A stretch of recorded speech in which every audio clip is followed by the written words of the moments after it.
multiply churches and multiply disciples, step by step in starting a discipleship and church planting movement. Step number 1, vision casting. So we're going back to the process.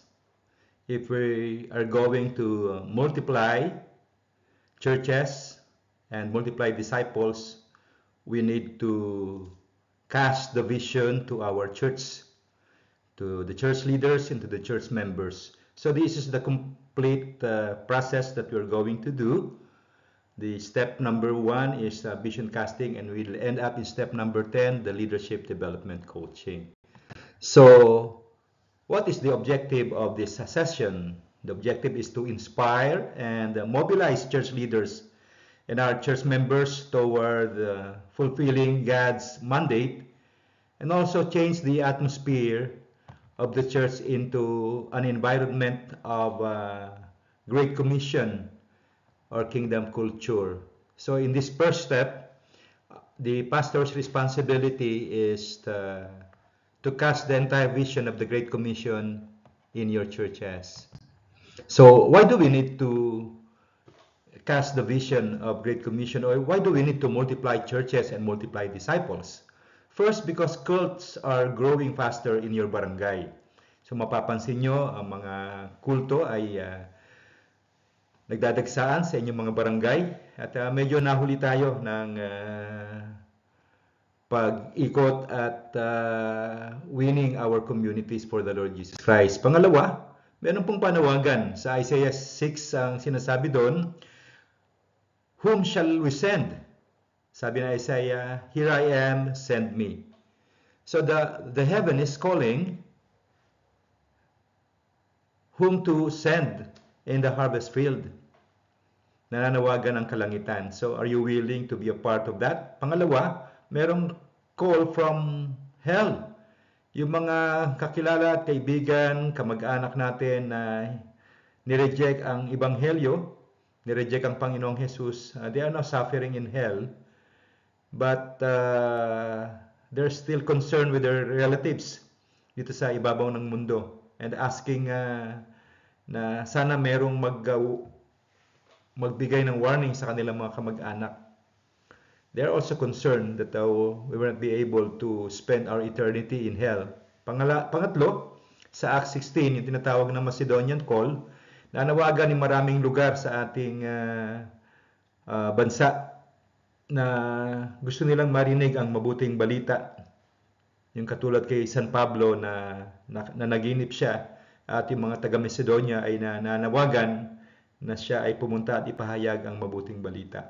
Pangapat, sabi ni Apostol Pablo, woe unto me if I do not preach the gospel. So inside of us, ay sa ating konsensya, alam natin na lahat po tayo ay tinatawag ng Panginoon, na meron tayong divine calling to fulfill the Great Commission. Pangatlo, ang Islam ay may planong i-dominate ang buong mundo. Actually, 200,000 Pilipinos since 1970 ang na-convert sa Islam. At ang Islam ay the fastest growing religion sa buong mundo. So, but in the end, alam po naman natin na sa Revelations 21 na tayo ay we will be victorious and the Lord will rule here on earth. But we have a part to fulfill. Third, ang new churches grow faster than old churches. Sa church multiplication, talagang evangelism and outreach ang main activity. At pag may bagong church, more noticeable, at ang mga bagong believers ay tugmang-tugma sila ma-fit into a new church. At ang mga bagong mananampalataya, napakarami pong contacts niyan. At ang bagong believer kasi pag 2 years mong hindi nagamit o hindi naturuan, mawawala na sila ng contact sa community. Kaya within 2 years ay kailangang mamobilize sila para to win their oikoses o yung kanilang immediate relatives. At mas madaling magbigay mga anak kaysa bumuhay ng patay. Pang-apat, maraming klase ng churches ang kailangan. So we can mobilize all our members to do their outreaches. At kailangan ng iba't ibang klase ng mga churches na maiplant. At sa Pilipinas, marami po mga barangay ang wala pa ring churches. Mga 20,000 barangay sa Pilipinas po ay wala pa ring churches. So if you would like to locate yung inyong church o inyong barangay na target for church planting, you can log on dito sa Philippine Church Update para makita nyo yung mga barangay na wala pang church. At kung ang inyong church ay hindi pa registered, you can register in that website. At marami rin mga barangay, siksikan ng mga churches, pero may mga barangay na wala ngang church. So there are many large barangays that need more churches. At pag may bagong church na naiplant, it can stimulate the growth of existing churches. So church planting movement is the New Testament pattern, ang sabi nga po ni Dr. Peter Wagner. At para ma-impart yung vision sa inyong church, talagang ang leadership o yung pastor ang pinakasusi para ma-impart yung vision ng Great Commission sa inyong mga churches. At ito po yung mga practical ways para ma-invite nyo o para ma-impart yung vision sa inyong church. Sa church nyo, pwede merong preaching, may drama, mag-invite ng missionaries para magsalita o video presentation galing sa YouTube, mga testimonies, conversion testimonies, malinaw ang plano, at yung outreaches nyo ay malinaw rin. At sa community, dapat meron tayong continuous exposure ng mga miyembro natin. Sa barangay, i-dedicate natin ng ating barangay. At yung mga biblical fiesta, other churches are doing that. Nangunguna sila bago magpiesta, dinededicate nila ang lugar. Sa Panginoong Jesus, meron silang March for Jesus, may house-to-house prayer evangelism, may feeding, yung Acts of Love Ministries, may hospital visitation. So, members are being exposed sa gawain sa labas.